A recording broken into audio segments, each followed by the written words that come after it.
For this demonstration, we're going to mount the stand directly to the bench. And then I'm going to show you how to change a tire with the G2 tire changing stand.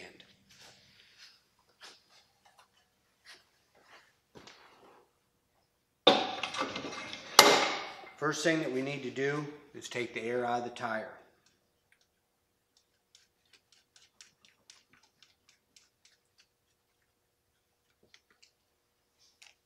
I use a valve stem remover.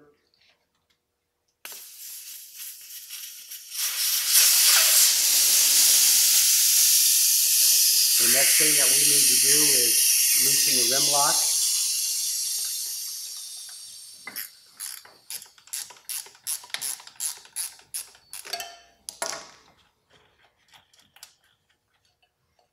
And then the next thing that we need to do is break the bead down from the rim.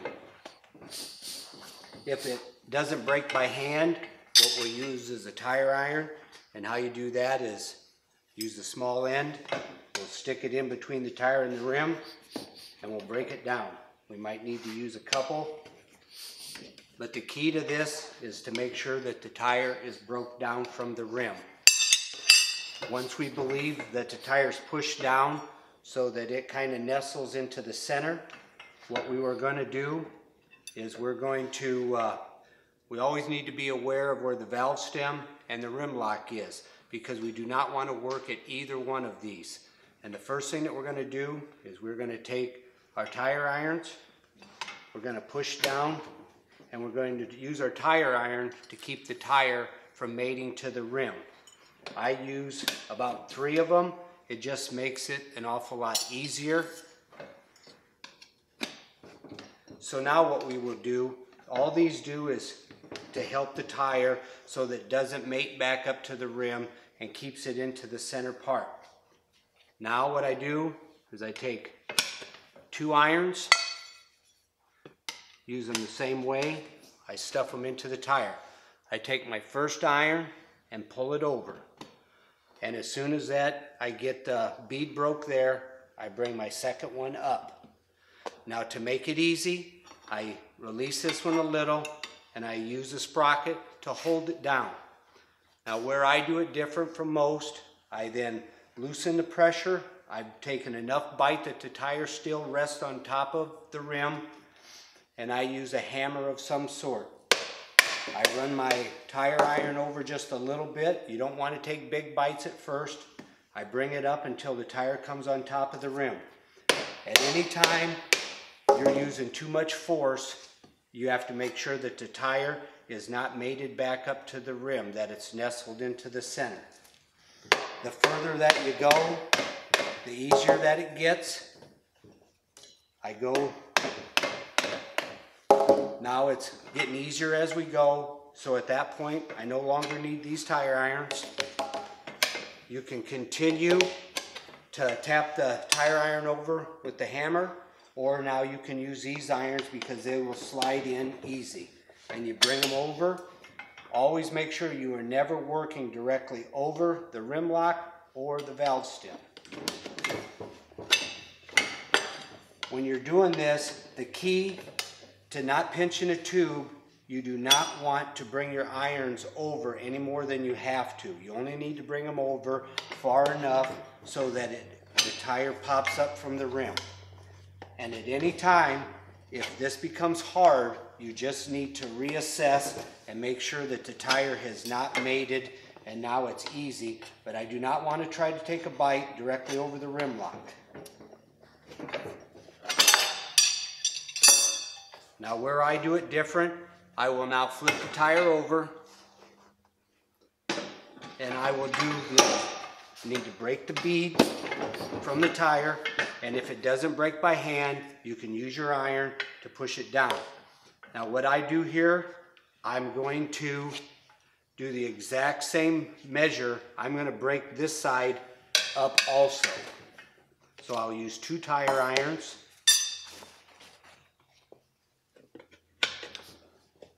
The same way.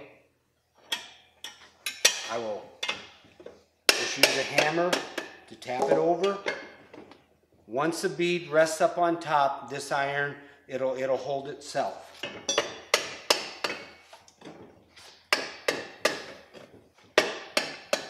Once I get to the valve stem, I make sure that I have no pressure toward the valve stem, and I keep bringing the tire up. Once it becomes easy, then it's easy to use another iron. The reason that I do this is where most people have the problem is now taking the tire off of the rim. So what I do, the stand allows me to turn the tire freely. On the opposite side of the rim lock, I push the tire in.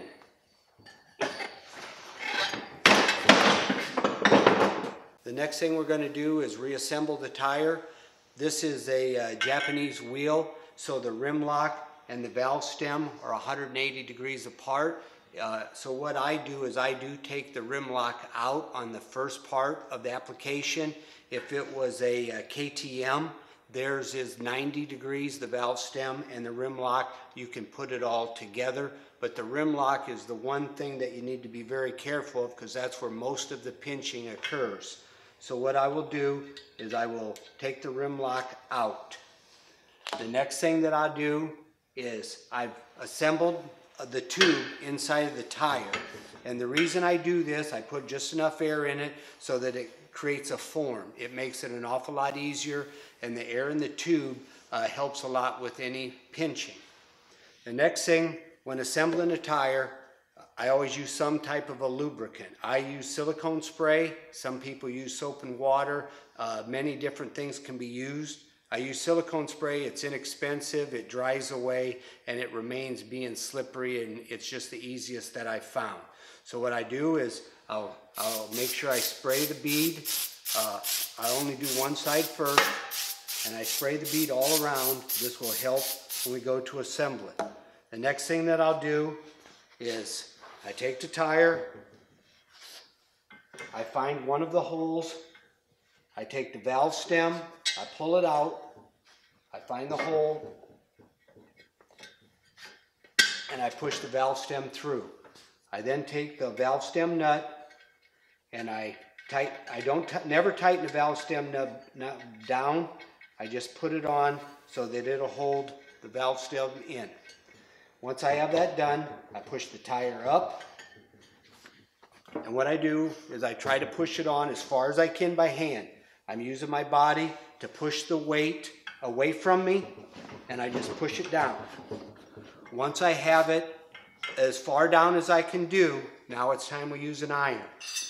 Now the tire irons have different ways that you use them. In this way, what I do is I take the tire iron, I kind of pick up the bead a little bit. Naturally, if you're wanting to keep your rims looking nice, this is where you need to be careful. I pull the tire tool over. Once it goes on a little, I release it, pull the tire up a little more, take another bite. In none of this do you have to take big bites. You can always slide the tool, use the spokes as a leverage, pull them, and pull it over. There we have it on there. So we have 1/2 done. Now, because we have that, you need to make sure that your valve stem, it didn't move from side to side. If at any point it's crooked a little bit, you can use your body to hold the tire and your hands with the spokes to realign the valve stem. Now we need to put the rim lock back into the tire. So how I do this, I take it up off the tire stand. I take my tire irons, and what I do is I find the hole, I use the curved end, that's what it's there for, and I snake them underneath. And what I'm trying to do is get this part of the iron onto the other side of the rim. So by doing this, it wants to go there. I take the 2 handles and I pull them over. All we're trying to do is create this cavity so we can stick the rim lock in. I stick the rim lock in, and you really want to put the nut and the washer on there. All you want to do is just a few threads. And the reason you do is, I've had it before where I push it up to seat it, and it will come loose and flop in the tire, and you have to redo it again. So now what we want to do is we want to take these irons out, turn them around, And what we're going to do now is we're going to pick the tire up over the top of the rim lock. This is a 19, so this is a little bit harder on this. So you might have to work it just a little bit, but if it's hard to do, you just want to get your tire iron over the top of the rim lock. That'll help you a bit. Pull it over. Use your 2 tire irons, bring them over, and we'll push this up. And then we let it back. Most of the pinching of a tire occurs with the rim lock. So that's why I do it this way. This way I know that the rim lock is seated on the inside of the tire. Now we're going to put on our rim lock attachment. And I'll show you why we're going to use this. Now what we do is we take the tire, put it back up onto the tire changing stand. We have the tube in there, so now what we want to do, we just kind of want to push everything down a little bit. All right, now here's where I do things different than most, and this makes it the easiest. We find the rim lock, and the rim lock is right here. What I normally do is I count 3 spokes, 1, 2, 3, from the rim lock. And the reason that I do this, I take my tire tool, I take 2 of them, and what I do is I pull down. Then I use my tire tool accessory, and what I do, all this tool does is hold so the tire doesn't come off behind us as we're going. So what we do now, we need to make sure that we have lube on our tire again, because this is something that just always makes it easier. At any time while changing a tire, if it becomes hard to do, you're doing it wrong. So what you need to do is reassess what you're doing. So what we do now is we start taking our tire tool. 2 of them is really all we need for right now. And we start bringing them over. Take the one back out, bring it over. You do not need to take big bites here. Big bites don't do anything more than a little. And we just work them around, working the tire down. Our tire tool here is holding it down so it doesn't follow us up as we go.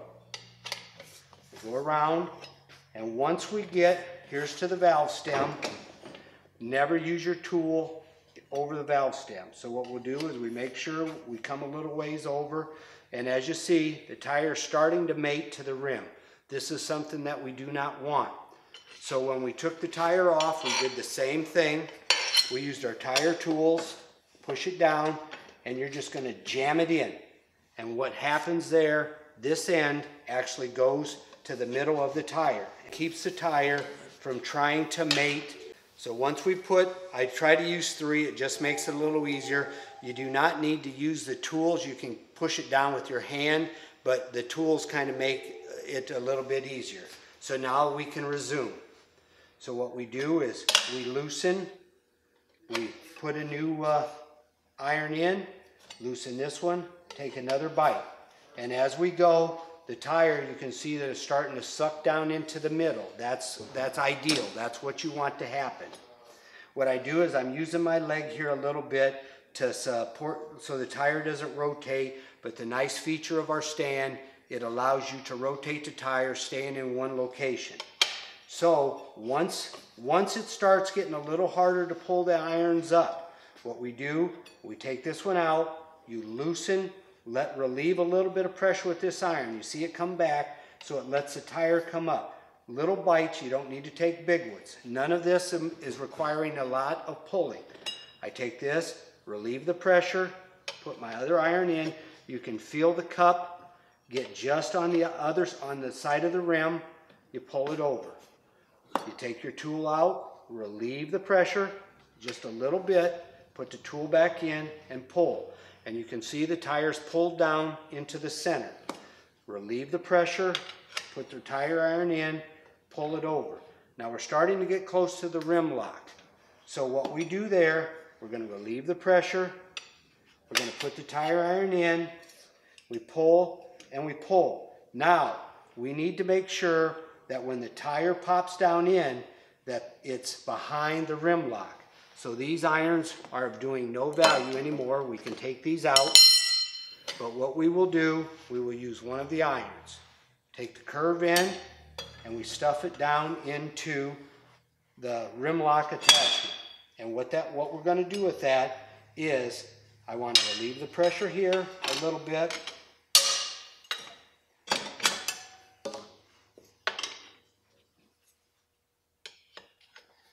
All right, when I'm this close, I take my tire iron, put it into the slot, and I push the rim lock in. And what that does is it's going to allow, when I pull the tire all the way over and it goes to seat, it will fall behind the rim lock. Now I only got a little bit left there, so it will pop right in. And the reason we end at the rim lock is that's the place that the tire always gets pinched. So what I'll do now is I'll take out my tire holding tool, I'll rotate my tire, and I'll put air in it. Now at any point in time when the tire, you don't want to go too much above 30, 35 pounds. So if the tire, as you can see it come up, and you look to make sure that it's seated all the way around the rim. After I turn it over, I'm going to make sure that this side's seated all the way around. And once that I know that it's seated, now if it did not seat and it won't pop up, you want to 35 pounds, 40 at the most, you run the risk of blowing the tube out. So if it doesn't seat, what you do is you release the pressure out of the tire by taking the valve stem out, break the bead down again, and use a little bit more lube. That's all that you need to do. But mine is seated, so now what I do, before I do anything with the air pressure, I'll tighten the rim lock back up. So what I'm doing is I'm tightening the rim lock. Now, once you have the wrench in your hand, now is a perfect time for you to make sure that your spokes have a nice tone to them. And if you hear a deadening sound, that means you need to check the tension of your spokes. Now when you put the cap back on, here's where I see a lot of people also do wrong. The nut for the valve stem should never be tightened against the rim, because if the tire ever slips and you have this tight on there, it'll pull the stem out of the tube, cause you to have a flat. If you leave it loose, all that will ever happen, it will cock the valve stem. And there you have it. We've changed a tire.